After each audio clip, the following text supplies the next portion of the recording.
Je ne me suis jamais sentie aussi bien que depuis que j'écoute mon corps. Je m'explique. Tout simplement, quand on grandit, qu'on devient adulte, on a tendance à nous faire comprendre qu'il faut de moins en moins s'écouter, de moins en moins écouter son corps, de moins écouter son instinct. Et en fait, moi j'essaye de rester connectée à ça pour la simple et bonne raison que j'ai eu des soucis alimentaires pour d'autres choses, d'autres sphères de ma vie. Lorsque je m'écoutais pas et que je sentais que j'étais déconnectée, c'était là où tout allait mal. Alors, les soucis alimentaires, c'était quand j'étais vraiment très jeune. Et ils sont apparus comme ça et puis ça reste des maladies. Donc dans tous les cas, on peut pas régler comme ça, pouf, avec une mentalité. Je sais que pour aller de mieux en mieux dans un cheminement de guérison, le fait de s'écouter et d'être vraiment connecté à soi, ça change mais tout.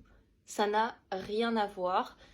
Et pour plein d'autres choses, le fait de mettre par exemple plus de crème un matin, parce que on dit qu'il y a une certaine dose à mettre, mais si un matin vous sentez vraiment que votre peau elle est sèche, vous mettez plus de crème.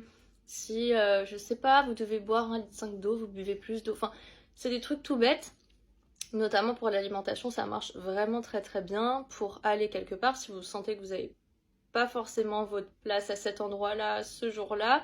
Le fait de s'écouter, à titre personnel, je trouve que c'est ultra important et ça m'a tellement été bénéfique dans ma vie que je ne peux que vous le conseiller. Vous pouvez simplement tester, je sais pas, même juste une semaine, de voir si vous arrivez à vous reconnecter et à comprendre ce que vous souhaitez vraiment. Et c'est vraiment le subconscient qui parle, mais il a tellement toujours raison, sans réflexion un petit peu perché comme on dit, ou complètement déconnecté de la réalité, hein. Là je parle d'un fait, hein. C'est juste l'instinct, c'est concret.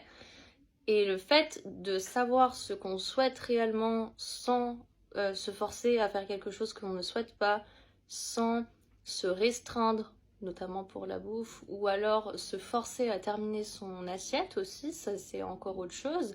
Moi je sais que je termine très rarement mon assiette, mon copain en est très heureux, et ça permet juste de manger la dose qu'il me faut, par exemple, à ma faim.